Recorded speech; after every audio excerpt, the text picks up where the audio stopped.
Okay, last week we talked about building guitar chords using the major scale. Well, this chart takes away all the guesswork. All the answers are here for you. So you just need to know how to use the chart. The rows going across are your major scales. So in the blue, white, blue, white, blue, white. So the first scale you come to is C. And the notes in the C major scale are C, D, E, F, G, A, B, C. Those are all the notes in that scale. And that works for all the scales going down. You can figure out what notes belong to each scale.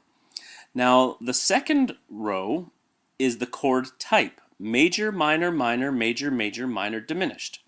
So, in your C major scale, the chords that are available to you are C major, D minor, E minor, F major, G major, A minor, and B diminished.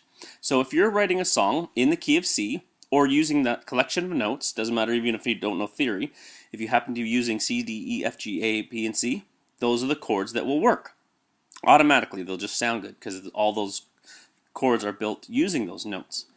Now, let's just say you want to figure out what key your song is in. You have no idea. You've always played these chords, but you don't know what key it's in.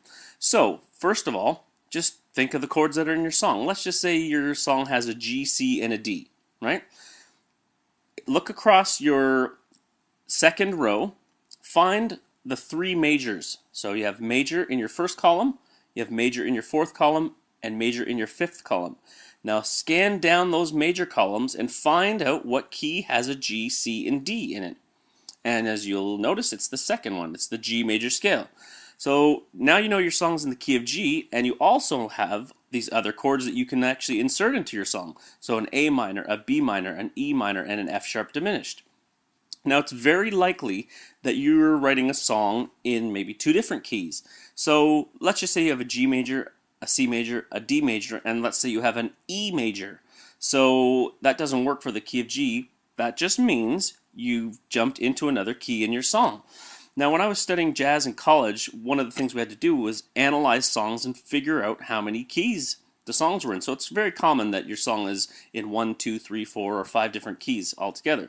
But that will help you find out what key your song is in. That also gives you some extra notes that you can use for soloing. So let's just say you're playing a song in the key of G using G, C, and D. Maybe you didn't know that F sharp was a note that was available to you. So that could be a solo note or a harmony note or a saxophone note. Doesn't matter what it is you use it for. Now, another thing you could do is if you're playing a song that has an A minor in it, right? Or you're writing a song that you want to do it in A minor because when you sing it just sounds good. You don't have to write in the key of A minor. You basically just find a key that has an A minor chord in it. So if we look down all our minor columns, which are on 2, 3, and 6. So let's go to the second column, scan down, and look for an A. There it is in the second row, G major. Let's go to the next minor in the third column. Let's scan down, find an A. There it is down where F is, the F major scale.